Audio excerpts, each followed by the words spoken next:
So we just want to welcome everybody to the December Lunch and Learn. Yes, we're getting started a little late, but that's okay because we've had some technical difficulties with the network here.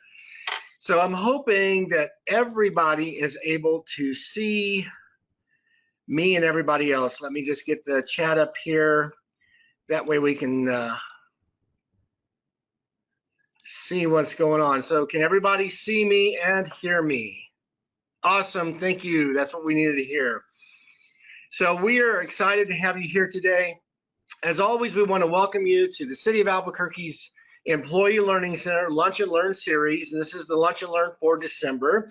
And we're with the Green Team again this month. And today we're going to talk about how to have a holly jolly sustainable holiday season. So it's going to be a fun day. We've got a lot in store for you. I just want to remind you, if you are at a site where many people are watching, please would you take roll and then email us with the names of folks that showed up to view at your site today.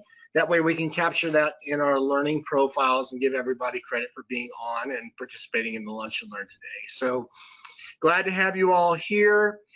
Great to be on. We have two wonderful guests today. We have Kelsey Rader, our Sustainability Officer, and Diane Wikler, the Marketing Manager for Solid Waste. So I'm going to ask them to turn their webcam and microphone on so that you can see them and we can say hi as we get started today. So go ahead and turn your camera and your microphone on, Kelsey and Diane.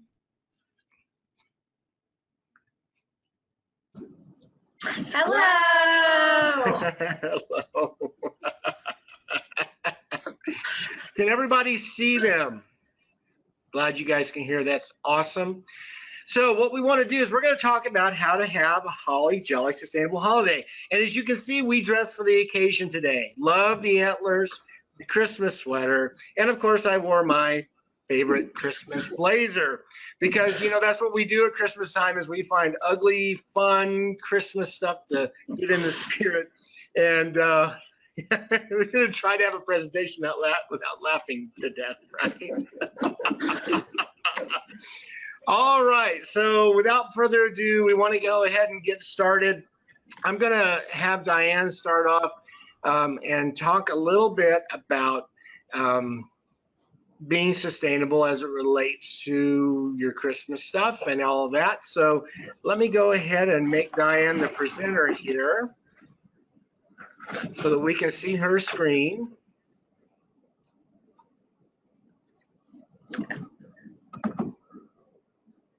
All right, whenever you're ready, Diane, go ahead and go, and we'll go from there. Okay, are we good? Awesome, we're good. You're all yours, Diane. Awesome. Well, thank you so much, Tom. I am here today to give you just a little update about the Clean and Green Retail Ordinance. And later on, Kelsey will be giving you some sustainable holiday tips. So just a little bit of background. Okay, we're good. Just a little bit of background. So the Clean and Green Retail Ordinance was approved this past spring, and it takes effect on January 1st of 2020. So why are we banning plastic bags? Well, a couple things. Plastic bags are very harmful for the environment. They essentially never break down in the landfill. So they're made of oil and gas, and there's a lot of energy production behind plastic bags, and they also just never break down in the environment. And secondly, there is a huge source of litter in our environment. If you've ever seen a plastic bag blowing in the wind or caught in a tree here in our city, you know that this is a significant issue. And we live in a really windy city, so that is litter is a huge problem, and plastic bags just blow right away in the air.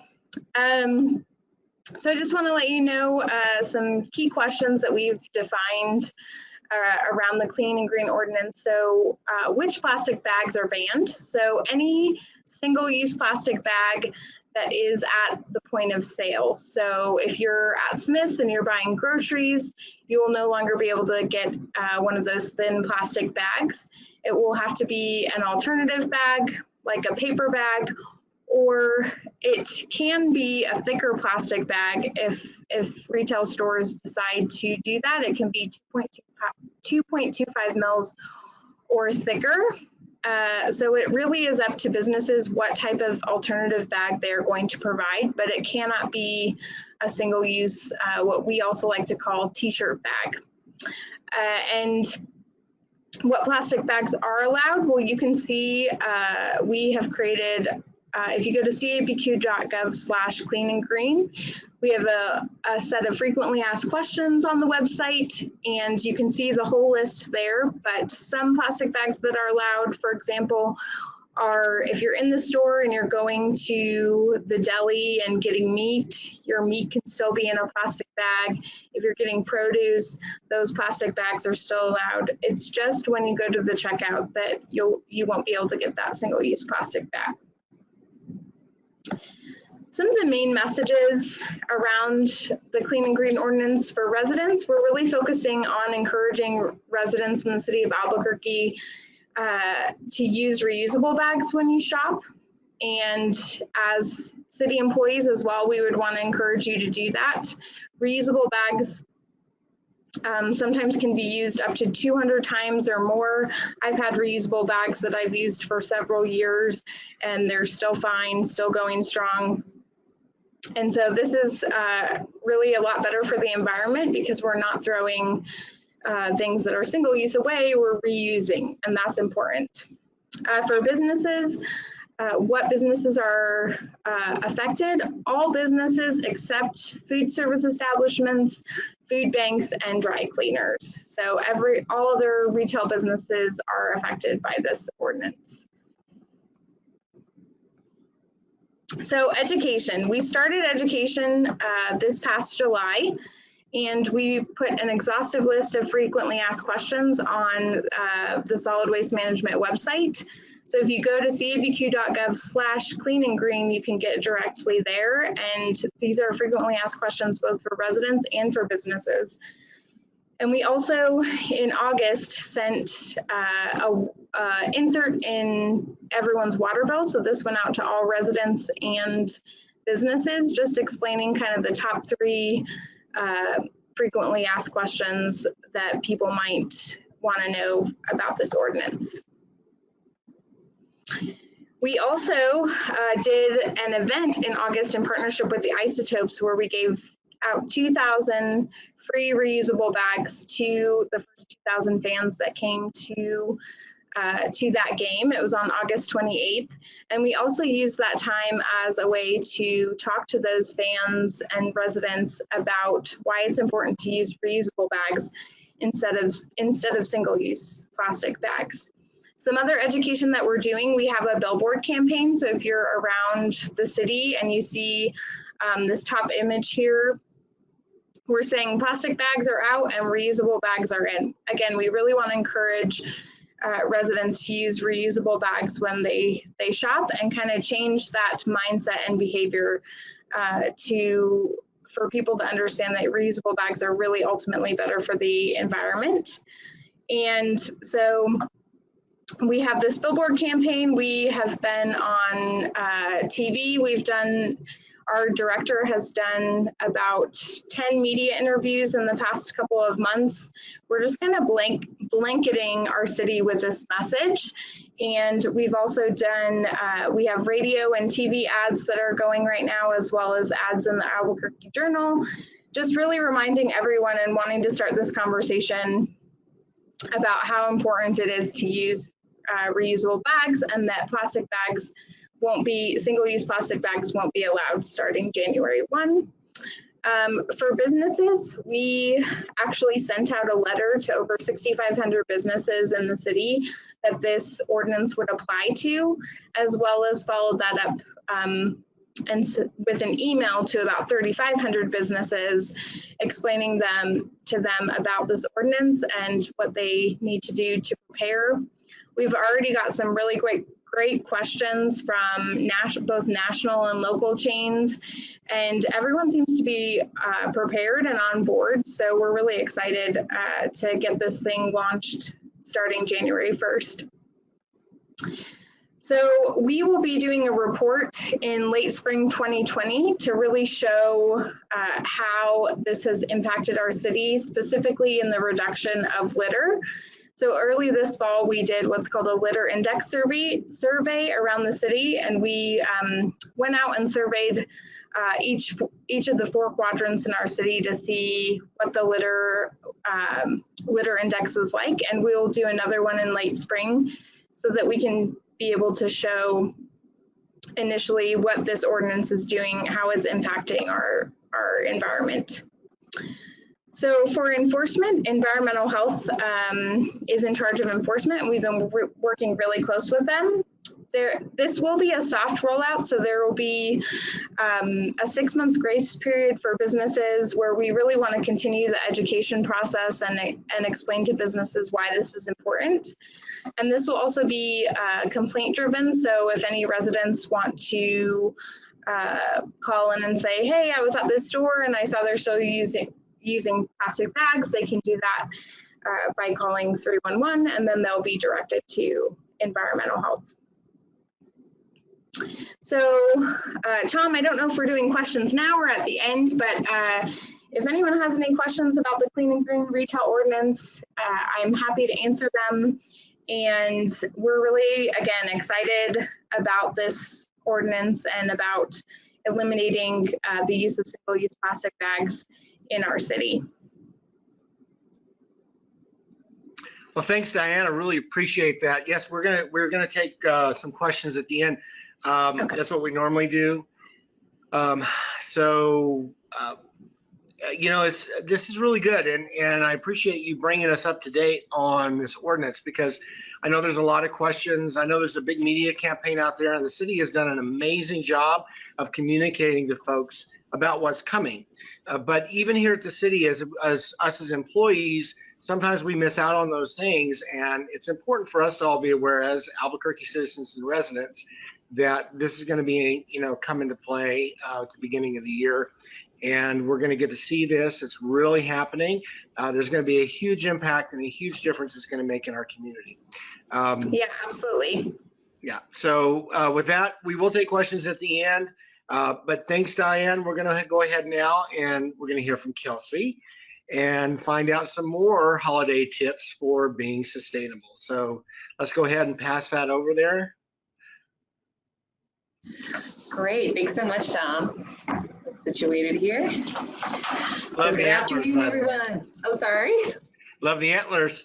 Thank you. So these are my University of Arizona bear down antlers. I'm I think what people consider a Zia cat. So former wild cat, also Lobo for grad school, and happy to be in Albuquerque and the Southwest. Great to have you, Kelsey. All right. Thanks so much. All right. So can everyone see my screen okay? All right. So good afternoon, everyone, again. Thank you so much for tuning in. I'm following up on Diane's presentation with some tips for being more sustainable this holiday season. We're going to talk about some programs and projects that are available at the city to help us make better choices during the holiday season and reduce our environmental impact while also saving money, which is great. So the Sustainability Office, I wanted to explain that a little bit before we got into some of our tips. We are a brand new office. We're almost 1 year old. We work out of Environmental Health Department, and we work on advancing projects that reduce any negative environmental impacts, including cutting our city's greenhouse gas emissions, looking at our air quality, our water quality, anything that's having to do with the beautiful environment that we live here. We want to have exciting, innovative projects to help address any of those issues. So we don't only just work on innovative projects, though. We want to support all of our other fellow departments here at the city to advise, amplify their own sustainability initiatives, provide support where possible. And we also want to make sure we're sharing our work with the public, providing transparency, clarity, and education about sustainability initiatives, and so the public can engage with this process as well. Some people like to ask, what does sustainability really mean? I generally define it as, a sustainable action is something that's not only going to not impair the ability of future generations to meet their own needs, but they should be money savers. They should be able to help us save avoided costs in the long term, especially when it comes to environmental compliance or reducing any environmental impacts that happen over the long term. So that's really what we think about as sustainability. And under that is, a whole host of different issues. So today, though, we're going to really focus our tips on 2 items under sustainability. So we're going to look at reducing waste and reducing our energy use. So, as Diane was talking about with the Clean and Green Ordinance, that there's a huge issue with us and our waste stream going to the landfill. So the majority of us don't necessarily think about the things that we throw away and how they go to the landfill. But it's important to remember that sending trash to the landfill has a lot of financial and environmental costs attached to it. So maintaining and monitoring the landfill to ensure there's no impacts to groundwater and mitigating the air pollution from these landfills is hundreds of thousands, if not millions of dollars each year. Across the country, it's a $4 billion industry, and it's something we really need to keep an eye on, because not only do these landfills fill up at a certain rate, and there's a lot of compliance that goes into monitoring ones that are active, but even ones that are closed afterwards take decades to remediate, and have large costs attached to that as well. So coming back to the holidays, it's really great to be mindful about how we can reduce our waste and also take these tips and use them throughout the year. So jumping first to our first tip, one great thing that we can think about is our holiday light options. So every year we generally put up holiday lights all over our houses, and one really easy switch to make is looking at LED holiday lights. So LED lights can help give you brighter lights with a much lower energy cost overall. Again, it's a super easy switch if you don't already have them. They last longer, they use much less electricity than traditional lights. And this is not only great for your holiday utility bill, but this also means that you're going to be able to use those lights for much longer, and that means you're throwing less things away less frequently into the landfill. Another really great tip is to look into mini lights, especially inside if you've got something you want to throw up over the fireplace. Mini lights are similar to LEDs in that they're going to use much less electricity and help again reduce that utility bill. Finally, if you don't already have a holiday timer on your outside lights or your indoor lights, this is a great thing to do. You can find these timers really at a ton of retailers across the city. And if you put them in, it's going to help turn off those lights for you, so you don't have to remember to turn them off before going to bed. And that's going to make sure that you're only using the amount of energy that you want on your holiday lights and not more. So our next tip is back to waste issues. So holiday wrapping paper.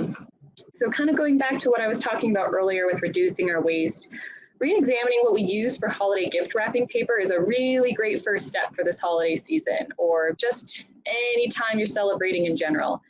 When I think about trying to reduce waste, a general rule of thumb for most of the items that we buy in our lives is that if it can't break down naturally, if it's not biodegradable or compostable, then you really want to try and use that item as much as possible before throwing it away. So following that idea, we want to think about saving as much paper products, bags, tissue paper, ribbons, all those kinds of things. Use them as much as possible. So, anytime we get a gift from a friend, just saving that in our closet, trying to use it over and over and over as much as we possibly can. That is really important in trying to keep those items out of the landfill as long as possible and prevent us from buying new items that we would otherwise purchase. The other thing that we can look at is using other items in our home. So maybe some non-traditional paper. So with that, we can look around at newspapers, we can look at packages that we receive online. There's paper packaging in there sometimes that we can reuse. If I have an online purchase, I'll usually try and make sure that I save anything that's in that packaging and reuse it for other items that I'm using for gifts. Also, if you have kids, if you have family members that are visiting in town, one really nice idea is to do a holiday activity together. You can make your own holiday gift bags. So you can do that from items that you already have around the house and maybe decorate paper bags you already have. You can also purchase cloth from a local store. You can make bags that can be reused for many years. So lots of different items that you could use to make bags that are fun and just make it an activity for the whole family.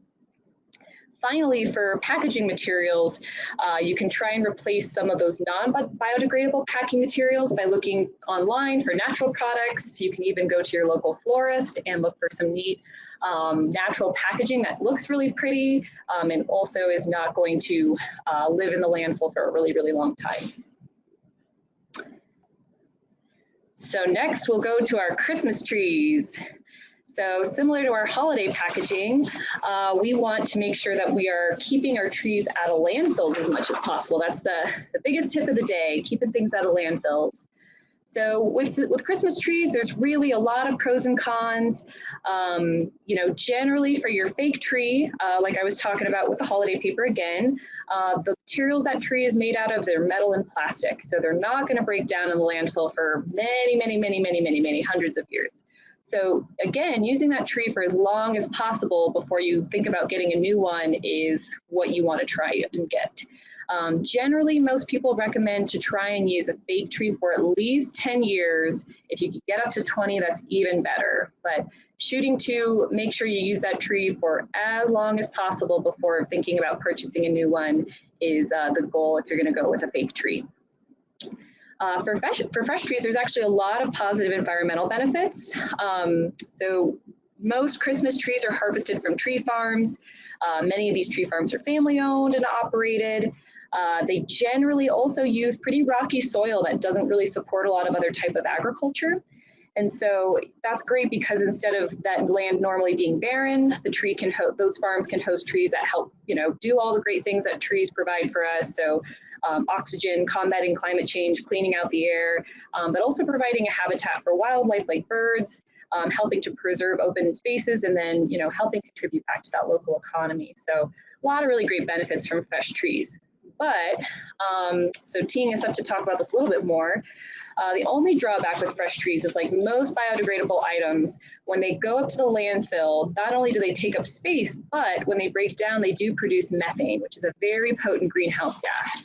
So it's great to use fresh trees, but it's very important to use tree cycling. So tree cycling is going to help really eliminate any of the negative environmental impacts from using fresh trees. So the city provides us a free service that we can use from December 30th through January 12th. And you can go to 3 different centers across the city. There's the Montesa Park Convenience Center, Eagle Rock Convenience Center, and also Ladera Golf Course. And you can bring your tree there to any of those locations, and the city will for free mulch down that Christmas tree. And then you can then turn around and use that mulch for landscaping. You can even, I believe, leave it with Parks and Recs or the city for landscaping purposes on their end as well. You can even bring that tree back and compost it in your backyard if you compost. So making sure that we really just, again, keep that fresh tree out of the landfill, bring it to tree cycling, or if you've got a wood chipper in your own backyard, making sure that we reuse that tree for purposes for landscaping, composting, but keeping it out of the landfill is what we want to do to get the best benefit out of that tree. All right. So next up, we're going to talk a little bit about how to be more sustainable in the kitchen. So we're going to be hosting a lot of people this year. People are attending parties. Many of us are cooking or at least helping to clean up afterwards. And no matter what you're doing surrounding food preparation for the holidays, there's something we can do to give ourselves a little bit of a leg up on being more sustainable. So similar to like I was talking about with the trees, food waste is also a really big generator of methane when it's in the landfill. And so the way that we try and avoid that issue is thinking about how we can reduce our food waste. I really recommend, there's been recently a great podcast episode on this from NPR's Life Hack. I absolutely recommend it to everybody. It's a quick 20-minute tutorial talking about how to do this in depth. But generally, rule of thumb is try to be really creative with reusing your leftovers. Think about ways that we can either be, making something new, or, using heat to cook vegetables, or use up dairy products that are maybe still good, but, are just right there at the very end. Finding ways to avoid throwing out these items is really great. And also, if you compost, again, another really, really nice way to be able to eliminate your food waste. I like to have a small little compost bucket that I empty out every week. It's got a nice filter in there so I don't smell anything. And then I take it out to the backyard, I put it in my composter, and then come springtime or summer, I've got really great vegetables to use in my soil that helps out my garden. So another item, though, to think about is how we're recycling. So, lots of folks are getting boxes, and that's all going to the kitchen and going into the bin eventually. It's really important to think about how we're recycling well. So we've had some presentations on that before in the past, and one really nice tool that the city offers for us is the Recycle Coach app. So you can get it anywhere you download apps. It'll help remind you not only when you're going to get service from solid waste for your pickup, your trash, and your recycling pickup, but it's also going to tell you what items you can recycle, what you can't. And, with anything as well, we really want to make sure that our recycling is not contaminated at all, so we can recycle as many items as possible. And so any recyclable items that have food on them, that maybe have some residue from, soaps or something like that, make sure to give those items a real good rinse. And, other items like cardboard that might be food contaminated, throw those in the trash as opposed to putting those in your recycling bin, so they don't ruin the batch of recycling items that are going to go through. Finally, one other thing to think about is looking around your kitchen and looking at items, household products, cleaning products, storage products that we use that we might normally throw away after a single use. So similar to the single-use bag ban, we're just trying to take a look at all these items that we use maybe just 1 or 2 times, and looking online, checking out our local stores to see if there's items that we could replace those ones with that we can use for much longer. So there's some really great products on the market right now that are just starting to really take off. Reusable Ziploc bags, using cloth rags, or even bamboo paper, paper towels, silicone cookie sheet liners, reusable straws. There's a lot of variety of products out there, and it's just a great idea to check it out for not only stocking stuffers, especially some of these reusable straws are very fancy, very fun. There might be some nice items that you can sort of gift to the person that's very sustainability minded in your family, or just bring on yourself to use for all of your holiday hosting. All right. So just to wrap us up, we've got a couple final reminders and tips in our little general catch-all bucket. So remember that it is pretty cold outside right now. So this is a time of year, this and the summer are the times of year that we use the most amount of energy. And so everyone, I'm sure, is looking at the utility bills, wishing that they weren't as high as they were. But there's something that we can do to not only save ourselves money in the long run on those utility bills, really create a value add for homes if you own one, or just to be more comfortable in the space that you're living in, but to also really help the environment. So energy efficiency is the real #1 thing that we can all do for the spaces that we live in to, again, save money and help the environment. And we have a lot of opportunities to do so. So companies such as P&M, New Mexico Gas Company, they all have really great rebate programs out there that anyone can take advantage of. And there's also, if you know someone who is earning a low income, or you yourself are under the low income threshold for the federal government, then you can also apply for assistance from LAHEAP, so the Low Income Home Energy Assistance Program, and the Weatherization Assistance Program as well. And so with all of those programs, there's a great website one of our interns developed over the summer you can check out. That's www.nmenergy.net. And they'll give you a step-by-step process for all of those different programs to take advantage of them, and keep your house really warm in the winter and cool in the summer, again, while saving money and saving energy. Also, we have recently a new opportunity. We are partnering with Energy Foundation to provide the Mayor's Energy Challenge. And so if you're a small or medium-sized business, or even a business of any size, you can sign up for the Mayor's Energy Challenge now. We just launched that about 2 weeks ago. And the first 35 businesses to sign up are going to get free technical services from contractors who will help do energy audits, provide workshops, give education, and help businesses that don't necessarily maybe have the time or the ability or the expertise to sign up for these programs on their own, or understand how to reduce their energy efficiency. This is a really great opportunity to take advantage of as a business, reducing your carbon footprint, and then also being able to save some funding for the long term as well. So for that, check out www.cavq.gov/sustainability, and you'll find a tile there for the Mayor's Energy Challenge. All right, final tips to wrap us up. So, everyone should absolutely enjoy those chestnuts roasting over an open fire, but make sure to see if it's been designated a no burn day. So during the winter, our air quality team is monitoring the city to make sure that we aren't having a real concentration of air pollution from from burning fires. And so just a good, tip to be able to go on Twitter. You can go online or even call 505-678-768-BURN to check to see if it's a no burn day. There was a great presentation done on the Lunch and Learn series a couple months back on no burn days for more information on that. But just a good pointer to keep that in mind here during the winter.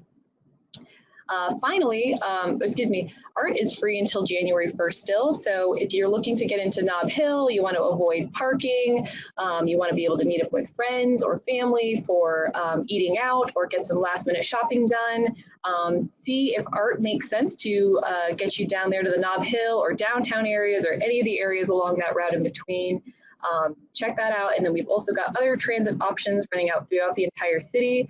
At www.cavq.gov/transit. And also, let's try to make sure we're supporting local businesses. So as most of us know, buying local is really great for not only reducing our carbon footprint in many cases, but also just helping out our local businesses, our neighbors who are running their own businesses, selling goods. That's just a great opportunity to help support them. So we have a couple different holiday markets running throughout the city. The Rail Yards has got their final holiday market this weekend.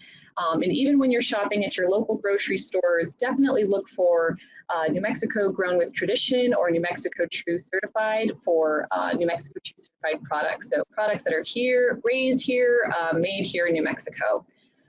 So that is it for my holiday tips this year. I hope that was helpful for some people, and we'll send it back over to you, Tom.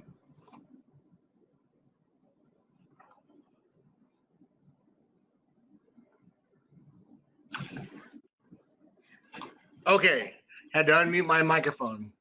I was saying you guys were so cute sharing your phones there. So yeah, thank you so much. Wow, there's a lot of information there.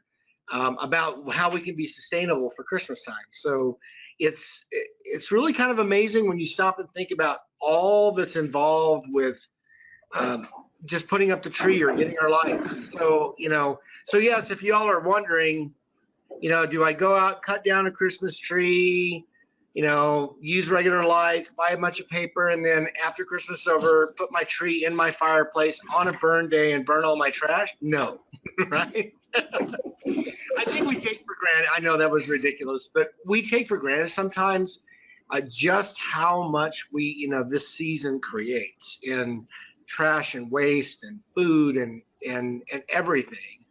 And, listening to some of these things is really amazing. It's not that hard to make a change. So I was just thinking the other day where, we were talking about Christmas trees and, artificial Christmas trees and how long they should be used. And, about 22 years ago, I bought a 12-foot tree, that I've had now, and it's about time to replace it. But I did the math. I remember when we bought this tree, it was $200 22 years ago, which was a lot. And I just could not believe I was spending that much money on a tree. But that's basically $9 a year that I spent over 22 years to have a Christmas tree that is sustainable. And it's not that hard to do. So, we just need to stop and think. Remember, everybody, we have these lunch and learns not to tell you, what you're doing wrong, but to help just understand that sustainable behavior is something that's simply just a mindset shift. We just simply do things a little differently than we did them before. And then what happens is there's a huge impact when all of us do that together. So we do want to ask the audience, the folks that are watching, if you have any questions, and I'm going to look here in the chat, specifically related. The first question here is exactly what I thought it was going to be about, which is the plastic bags. So Kelly asks, if a business collects bags from customers for recycling, can I reuse the good ones as carryout bags? So that's going to be a matter of if the business lets you do that. So if I'm understanding Kelly correctly, she's saying, can I bring my own single-use plastic bags to use at the store? That potentially could be a health issue, but that the store would have to determine that if they're okay with customers doing that. Yeah, that was Kelly's question. So, yeah, so Kelly, I would check with whatever store that you're buying them from, because there is, let me give you an example. Let's say you bought chicken or pork and you put it in a plastic bag and it leaked. Bringing that bag back in the store, that bag is considered contaminated. And if you put other meat in that same bag and there's cross-contamination and you were to get sick and go in the hospital, the store could technically be liable because you brought it back in the store. So, and I'm not an environmental health expert, but that would be an issue. But if you check with the store, I think that would be a great way to go there. Correct, Diane? Yes. Okay. Great. So any other questions? Since we're on the plastic bag discussion, is there anyone that has questions about the bag ban and how that might affect things? Let's look and see if we got any here. Here's a question. What kind of bags should I bring to the store? Is the store going to provide the bags, or do I have to buy the bags? So we are encouraging residents to use reusable bags when they shop. You can find those online. You can find them at local retailers. We will also be giving away free reusable bags. We have 4 different events coming up in January and February at local grocery stores. So you can follow our website for details about those events. So we'll be giving away free reusable bags.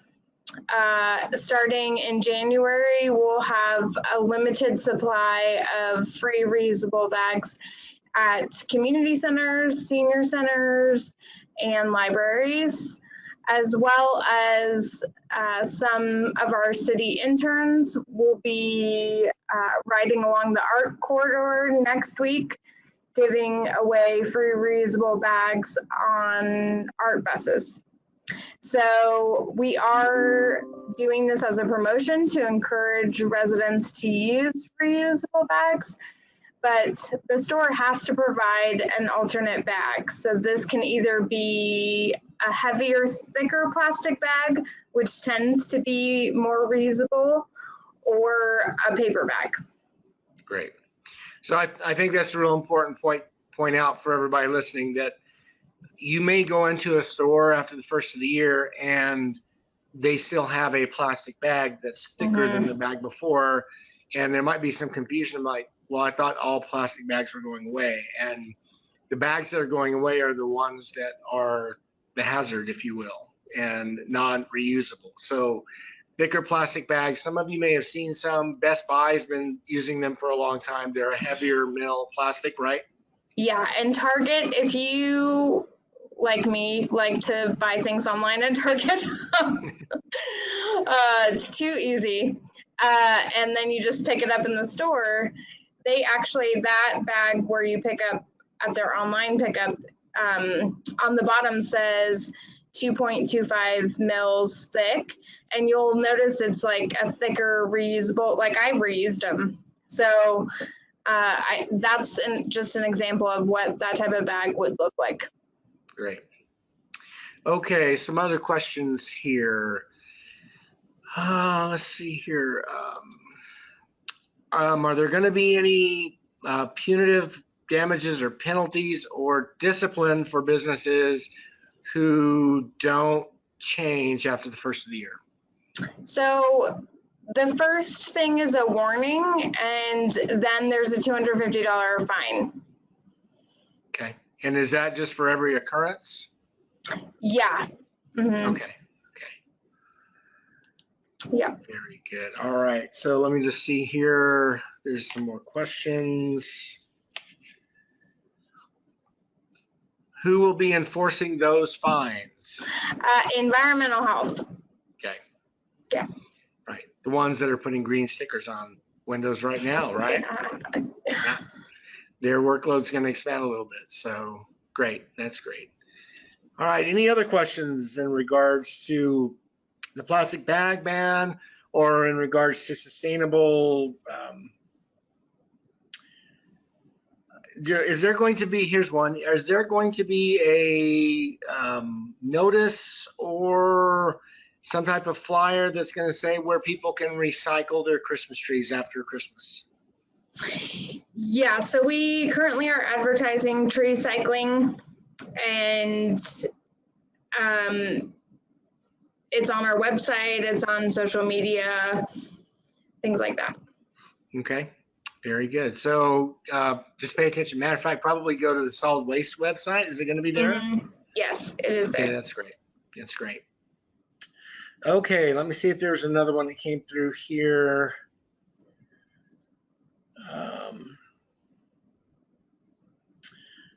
Christmas paper. Is Christmas wrapping paper truly recyclable? Well, I think that answer is depends. I'll let Diane jump in if she wants to, but basically, a lot of Christmas paper is not necessarily recyclable.